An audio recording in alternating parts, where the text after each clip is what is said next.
Hi YouTube, and this is JTrain997, and I'm back this time with my review of the DC Multiverse Batman 80th Anniversary Series Dick Grayson as Batman figure. Sorry, I got a little cut up there.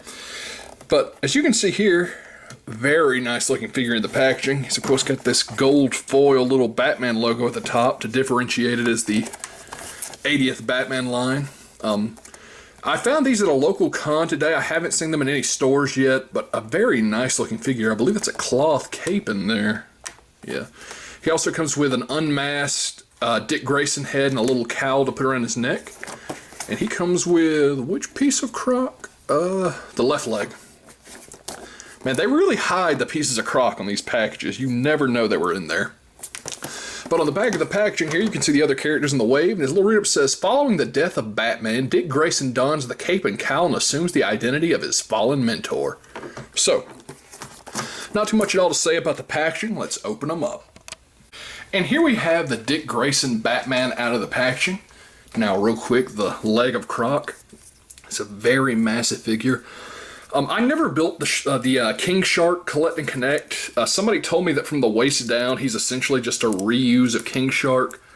That would make sense because there's barely any scaling detail in his feet down here, which for Croc I would expect more. So that's entirely possible, not really sure. But still, he's going to be very massive when he's all put together.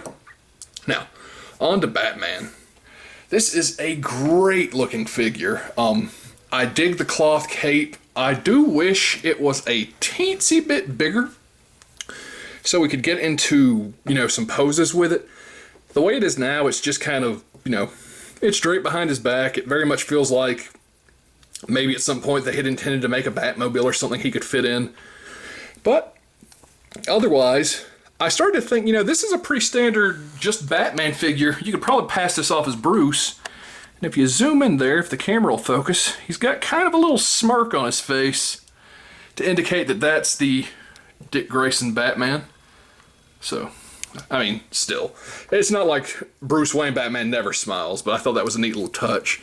It's got this great level of paint where it's this black bordering on blue, well, blue bordering on black, rather. So, a lot of really nice detail there. Pop the head off real quick. The Dick Grayson head. I don't have the new Nightwing that just came out in the Build Ninja Batman series because I haven't seen that series. I really want that Wally West out of it, and I'm forgetting the cowl. Obviously, you could reuse this cowl piece for Bruce Wayne if you had a Bruce Wayne head, which... Has Mattel made a Bruce Wayne head? I'm trying to think of one now. DC Direct has, but I don't know if Mattel's ever done a Bruce Wayne one. So... Getting that plugged in there. You can see the way the cowl drapes on the back here.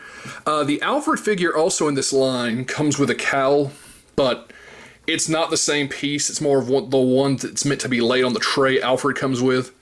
So, that is a very nice look for him. Let's get him standing up here. Please. There we go. I was really surprised that with this last line, Mattel was kicking out that they chose to go with such an older version. Of course, Dick Grayson as Batman has came and went a long time ago in the comics. But it's still surprisingly nice that they, thought to give us this instead of just another generic Batman, something to differentiate it. As far as his articulation, he's a bit stiff at the arms, but he does have the full rotation. Goes out to about here, spins at the bicep. He is single jointed at the elbow, and he is very, very stiff. I actually think this joint might be frozen. I'm going to have to heat it up to move it. As you can see, as I try to bend it, the entire joint wants to come out, and I definitely don't want to break it. Spins and bends at the wrist, as you can see there. Let's try this arm, see if he bends any better at the elbow. So, yeah, he bends just fine over on this one.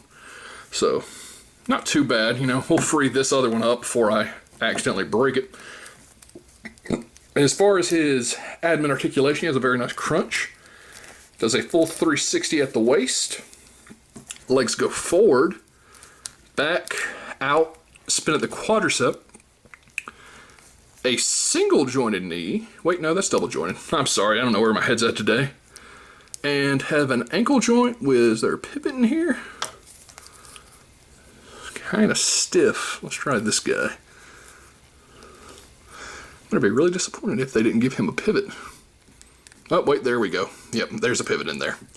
So, a lot of really nice detail. This Batman figure, I don't have any of the other DC Batmans down here to compare him to. He's feeling a little tall compared to the, other Batman figures they've done. Stand him up.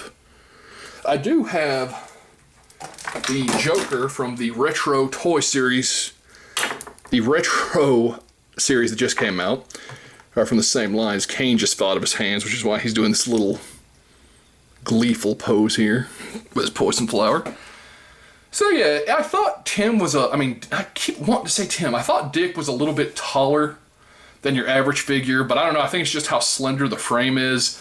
And he does look like he's about the average size, right in there with the standard DC Universe Classics, DC Multiverse, whatever you want to call it. So, let's get this head back up here. I haven't found these in stores yet. If you haven't seen my KG Beast review, this line, I was told a lot of Targets are either getting in the old school, Poison Ivy, Joker, Keaton, Batman wave, or this one.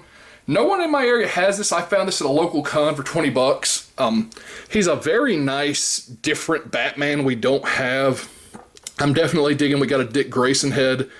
It'll probably fit right on that Nightwing figure, so you can have an unmasked Nightwing. So I do definitely recommend picking up, and that being said, this is JTray997, and I'll see you soon, YouTube.